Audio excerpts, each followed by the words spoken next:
My mama told me there were days like this. Nobody ever said you're gonna wake up middle of the woods, a mile and a half from nowhere. How do you reach into your bucket of luck? You better put that in your bucket of experience because you might run out in your bucket of luck. And if you run out, you're gonna kill yourself and your crew.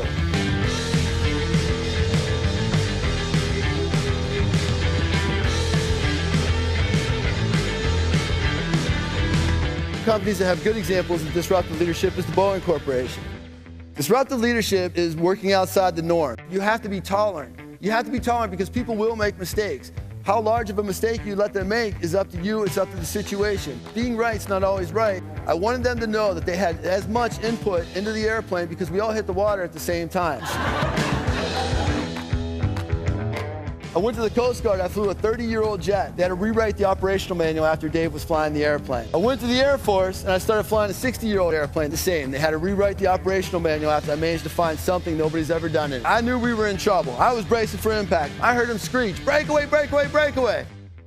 You have to empower your people, but when you empower people, you can't just give them the responsibility, you also have to give them the authority. A brand new guy sitting in the right seat, he's our right observer, he's sitting there and he says, sir, and he's kind of stumbling over himself. He goes, sir, I see something orange out there. Like it was no big deal. I'm like, that's kind of like what we're looking for out here, something orange.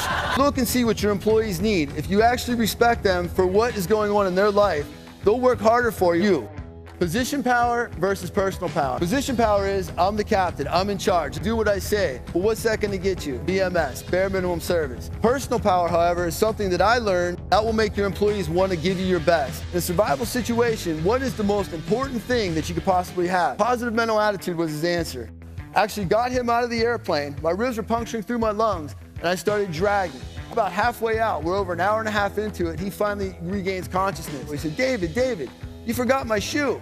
I'm an hour into this. I'm exhausted. I'm scared. Blood's hanging down. My face is hanging off the side of me. My lungs are punctured.